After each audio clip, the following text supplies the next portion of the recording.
que estávamos celebrando o culto ao Senhor, ele estava preparando-se para a realização do culto fúnebre de um de seus irmãos, Nilson. Estava enfermo há muito tempo, há muitos meses, e faleceu ontem, e o sepultamento foi hoje às 1h30 da tarde. Oremos, portanto, pelo Neilton, pela Ruth, pela Sara e por todos os familiares, para que Deus console os corações e conforte a vida de toda esta família, especialmente dos familiares mais próximos, esposa e filhos do Nilson. E ainda orando pelo Neilson, não é isso?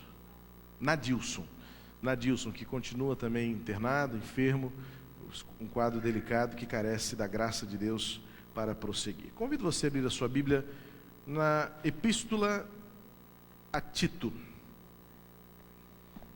O apóstolo Paulo escrevendo ao pastor Tito. Quero compartilhar com você o valor precioso, incalculável, da base da nossa fé. A graça de Jesus, graça que nos alcançou, graça que muitos não entendem, graça que não dimensionamos, graça que não conseguimos pesar. Tito capítulo 2, verso 11. Porque a graça de Deus se manifestou, trazendo salvação a todos os homens. Vamos ler todos juntos? Porque a graça de Deus se manifestou, trazendo salvação a todos os homens. Todos, exceto Deus, ensinamos que na vida recebemos aquilo o que merecemos. Muitos são os ditados, muitos são os provérbios populares, e a base do nosso ensinamento aos nossos filhos desde criança é que para tudo que fazemos há uma paga. Recebemos ou não, na medida do nosso merecimento. Você recebe pelo que você paga, você merece e você ganha, ou você não merece e você não ganha. Nosso trabalho, nosso suor, nosso esforço, nosso desempenho é o que determina o fruto, o resultado, o merecimento ou não de determinados resultados. Tudo isso é bom, mas o problema é que a nossa concepção de efeito, causa e efeito, a nossa concepção de razão e resultado prejudica a nossa compreensão e o nosso relacionamento com Deus. Nós não conseguimos muito bem entender isso, é difícil para nós, mas Deus se relaciona conosco com base na sua graça e não com base na nossa performance. É curioso perceber que muitos ainda pensam em Deus, agem com Deus, respondem a Deus, preocupados na performance, preocupados no desempenho, preocupados no suor. Mas o que a gente acaba por aprender na Bíblia, palavra de Deus, é que tudo aquilo que temos, tudo aquilo que somos, nos chegam através da graça. Nós não conquistamos, nós não merecemos, ou nós não trabalhamos por elas, as chamadas dádivas divinas. Deus nos salva pela graça, Deus nos abençoa pela graça, Deus nos ensina pela graça, Deus nos usa pela graça. Tudo em nossa vida é um presente de Deus. O apóstolo Paulo, mesmo reconhecendo a graça, olhou para si próprio e escreveu aos Coríntios, na sua primeira carta, capítulo 15, versículo 10. Entretanto, o que eu sou agora é tudo porque Deus derramou grande bondade e graça sobre mim. Se nós perguntássemos a 10 pessoas aqui presentes, de que modo se chega ao céu, a maior parte delas, especialmente aquelas que ainda não entenderam o significado da graça, vão dizer: chega-se ao céu com muito esforço para ser bom, esforço para fazer o bem, viver uma vida piedosa, sacrifícios. Na verdade, todas as expressões religiosas, e por que não dizer até mesmo alguns desvios equivocados do próprio cristianismo, atribuem ao seu esforço pessoal a possibilidade de alcançar a benevolência de Deus. Isto está errado. Não há meios pelos quais possamos trabalhar, merecer, muito menos comprar uma entrada para os céus. A Bíblia nos mostra que aquilo que temos, aquilo que somos, e especialmente a salvação, não pode ser comprada, não pode ser negociada, não se alcança por impressionar, por performance, por desempenho ou por suor. Paulo, escrevendo a Tito, disse que tudo isso se manifestou por meio da graça de Deus. Isto é presente. A maioria das religiões se baseia numa atitude: fazer alguma coisa. O que Jesus veio fazer está feito.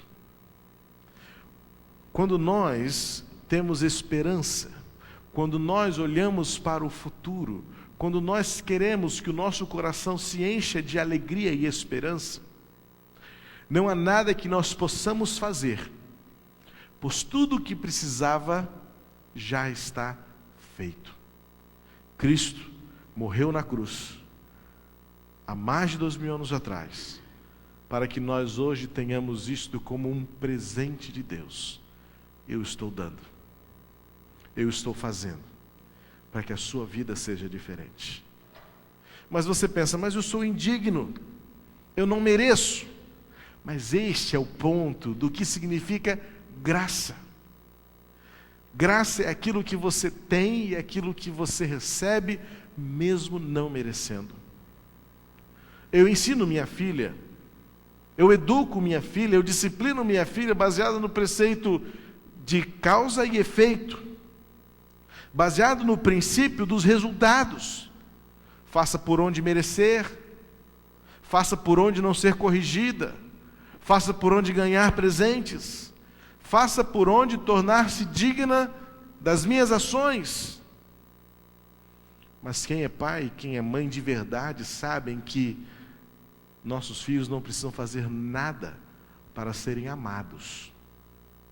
A despeito da necessidade da correção, da disciplina, pai e mãe de verdade, e agora a gente tem que sempre colocar pai e mãe de verdade, porque você vê nos noticiários que não existem pais e mães de verdade, muitas vezes. E por isso é necessário esta especificação.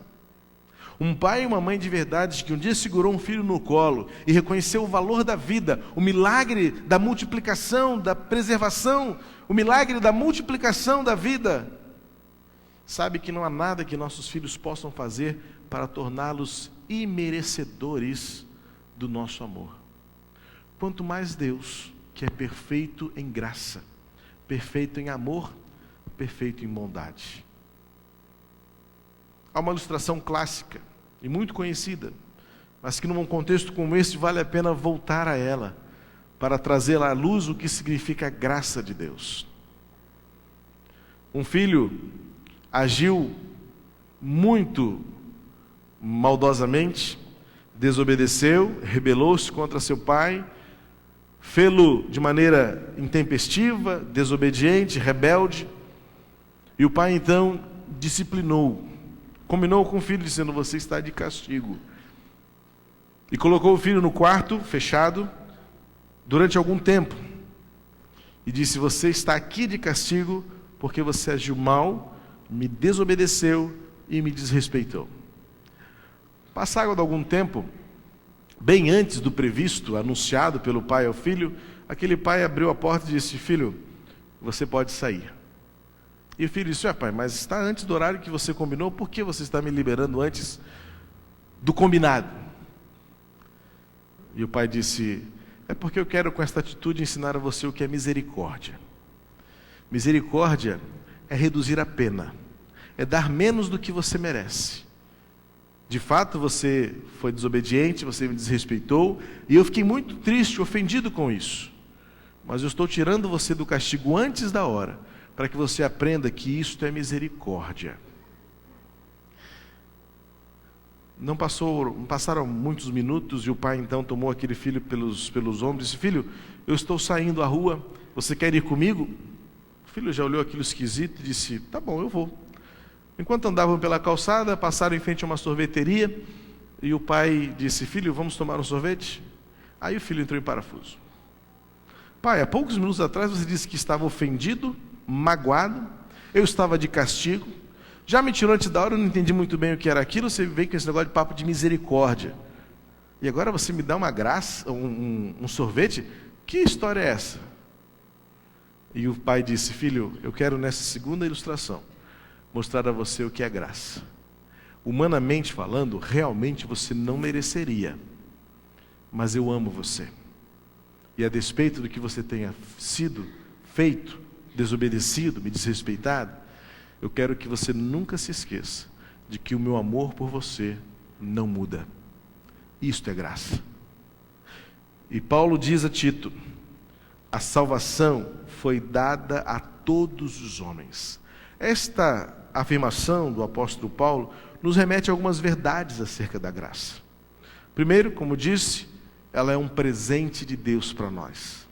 Não há nada que devamos ou possamos fazer que nos torne merecedores, ou que não façamos que nos torne imerecedores. A graça se manifestou a todos nós. Deus tomou a iniciativa. O que deveria ser feito está feito. Erram as religiões, pecam os religiosos, achando que há algo que deva ser feito, um trabalho, um sacrifício, um esforço pessoal, para tornarmos-nos merecedores da bondade, da dádiva divina. Outra verdade que esse texto nos remete é que ela é indistinta e disponível a todas as pessoas. Também não entra muito na nossa mente essa questão do amor de Deus incondicional. Quando olhamos as cenas nos nossos televisores, quando assistimos ou lemos as notícias dos últimos dias, quando visitamos por meio da capelania prisional os nossos presídios e vemos homens malfeitores, com suas sentenças, com seus crimes, com a sua violência, nós pensamos: como Deus pode amar essas pessoas? Como Deus pode dar uma segunda chance a essas pessoas? Vítimas que somos da violência, da injustiça, da maldade do homem comum, olhamos para Deus e dizemos: Senhor, como o Senhor pode amar? Mas este é um milagre da graça. Pois diz Romanos 10:13, todo aquele que invocar o nome do Senhor será salvo. Graça é para todos.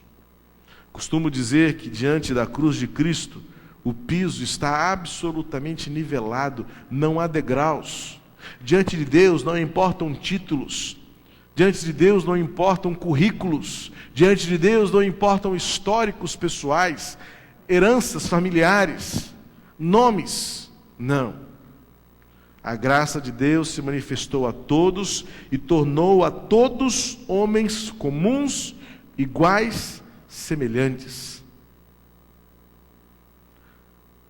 Quando visitamos cemitérios, a única diferença entre uma experiência e outra é o luxo da sepultura, pois o choro é o mesmo, a dor é a mesma, o vazio é o mesmo, o lamento é o mesmo, muitas vezes o remorso é o mesmo, a culpa é a mesma. A morte torna-nos exatamente iguais uns dos outros. Se a morte torna-nos iguais uns aos outros, por que não pensar que a graça de Deus também nos encara e nos confronta com esta mesma realidade? Somos todos iguais. E o Senhor disponibiliza a salvação a todos indistintamente. E por último, e necessário, a graça nos vem por meio de Jesus Cristo. Não é a igreja, não é o batismo, muito menos a pessoa de qualquer pastor que nos leve e nos apresenta ao caminho da salvação pela graça. É Jesus. Pregamos a Cristo, vivemos por Cristo, anunciamos Cristo, queremos que Cristo seja conhecido por meio do nosso testemunho. Pois nada é mais importante do que tornar Cristo conhecido. Em Atos capítulo 15, versículo 12, encontramos a seguinte afirmação: cremos que seremos salvos pela graça do Senhor Jesus Cristo. O meio, o caminho é Jesus. Ai daqueles que colocam sua esperança em qualquer outro meio, seja numa religião, seja num ritual, seja na figura de um templo, seja na figura de uma pessoa, de um pastor, de um líder. Pois nossa esperança e nossa salvação está baseada única e exclusivamente, e mais, suficientemente em Jesus. Não há nada que você possa fazer que leve você a mais ou a menos do amor de Deus por você. Jesus Cristo morreu para que todos tenham acesso a este caminho. Graças a Deus, graça de Deus, graça por Deus. Graça significa as riquezas que Deus tem para dar a você, às custas de Cristo Jesus. E isto basta. Cristo morreu para que você tenha vida. Cristo morreu para que você seja transformado. Nesta noite nós vimos o testemunho de 8 irmãos que por meio do batismo disseram que nada mais tem valor a não ser por Cristo. Nada mais custa tão caro, tão valioso, quanto viver por Jesus. O que nós queremos dizer com isso é que nada é mais importante nesta noite do que ver você sendo alcançado por esta graça e sair deste lugar transformado, com alegria, com esperança, com paz, com salvação, por meio de Jesus Cristo. Queria que você fechasse seus olhos agora.